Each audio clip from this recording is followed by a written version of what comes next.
আসসালামু আলাইকুম।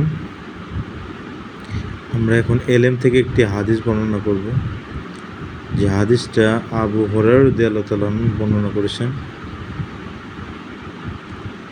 আল্লাহ তাআলা আমাদের সবাইকে হাদিসটার উপরে বুঝে এবং আমলে জিন্দেগি আনার তৌফিক দান করুন। বিসমিল্লাহির রহমানির রহিম।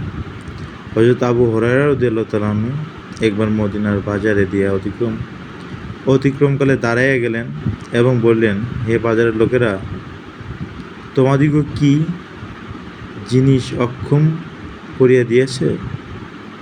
লোকেরা জিজ্ঞাসা করল, হে আবু হুরায়রা, কি ব্যাপারে? তিনি বলিলেন, তোমরা এখন বসিয়া আছো, অথচ রাসূলুল্লাহ সাল্লাল্লাহু আলাইহি সাল্লামের পরিত্যক্ত সম্পত্তি বণ্টন হইতেছে।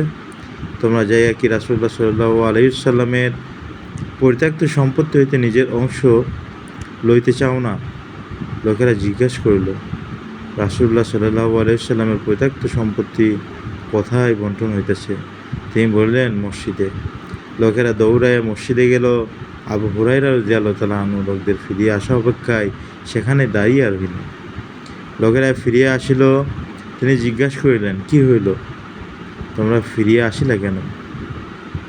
তাহারা আরজ করিল, হে আবু হুরায়রা, মসজিদে গেলাম। মসজিদে প্রবেশ করার পর আমরা সেখানে কোনো জিনিস বণ্টন হইতে দেখিলাম না। হযরত আবু হুরায়রা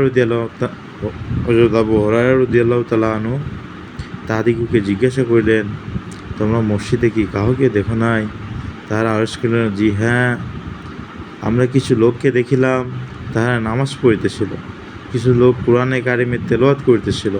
হযরত আবু হুরায়রা রাদিয়াল্লাহু তাআলা আনহু বলিলেন, তোমাদের উপর আফসোস, ইহাই তো রাসূলুল্লাহ সাল্লাল্লাহু আলাইহি সাল্লামের পরিত্যক্ত সম্পত্তি।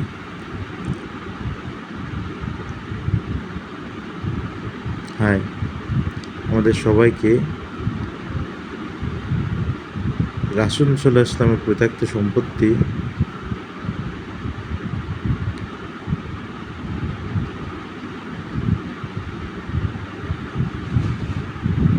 বুঝার তৌফিক দান করুন। সুবহানাল্লাহি বিহামদিহি, সুবহানাকাল্লাহুম্মা ওয়া বিহামদিকা, আশহাদু আল্লা ইলাহা ইল্লা আনতা, আস্তাগফিরুকা ওয়া আতুবু ইলাইক।